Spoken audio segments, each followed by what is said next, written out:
Le Sage blessé, on a fait appel aux jeunes comme Davidas ou encore l'Écossais.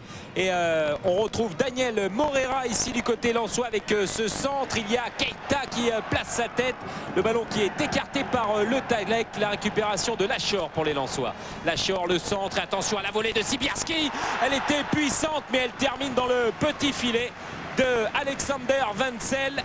Action de haute volée de la part des joueurs de Joël Muller. Une reprise magnifique qui aurait pu se loger au fond des filets d'Alexander Wenzel. Joël Muller demande à ses joueurs d'être attentifs, patients, mais regardez ce geste de Song sur le jeune Fauconnier. Ouverture du mollet, Fauconnier qui va devoir quitter ses partenaires après 22 minutes de jeu. Et du côté lensois, ce ne sera qu'un carton jaune sur cette affaire. Attention à Sibierski pour ce coup franc. Un ballon renvoyé par Alexander Wenzel. Ça revient devant le but. Une défense havraise en place, mais mise en difficulté ici sur les nombreux coups de pied arrêtés. Mais en tout cas, magnifique Wenzel ici face à Antoine Sibierski. Les minutes filent dans cette rencontre. Un long ballon de Blanchard pour Morera. La tête, l'accélération de Morera. Morera et John Utaka qui ouvre bien son pied après 36 minutes de jeu dans cette première période.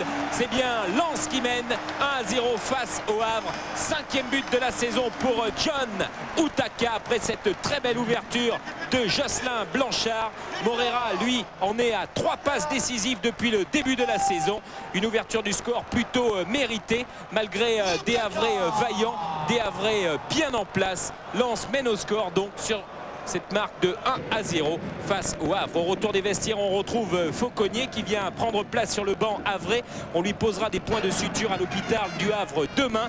Un corner de Ducrot et cette tête magnifique de Chibonda vient flirter avec le poteau d'Itange. Chibonda, auteur d'un match fabuleux en défense du côté du Havre, mais qui là aurait pu très bien venir égaliser. Lens repart à l'assaut du but havrais avec John Utaka.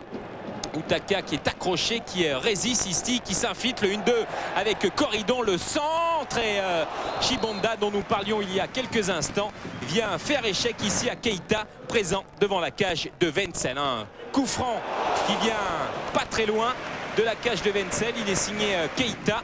De nombreux coups de pied arrêtés dans cette seconde période en faveur des Lensois. Et regardez la tentative de Keita. Wenzel semblait battu. Domergue est inquiet, mais il sent que son équipe peut faire un coup ce soir à Bollaert malgré ses coups de pied arrêtés avec le corner de Morera et la tentative de Lachor. Une reprise de volée un petit peu écrasée sans problème pour Alexander Wenzel. Encore un corner de Morera et Sibierski qui place sa tête cette fois. C'est la transversale qui vient sauver Alexander Wenzel et le Havre.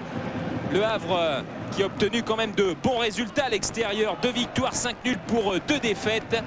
Et on joue les arrêts de jeu avec Wenzel qui est monté. Rappelez-vous, Wembe avait marqué avec Nancy un but face à Lens dans les arrêts de jeu il y a quelques saisons de cela. Il y a du monde sur ce coup franc havrais dans les arrêts de jeu de cette rencontre. C'est parti et Itange s'élève pour stopper ce ballon.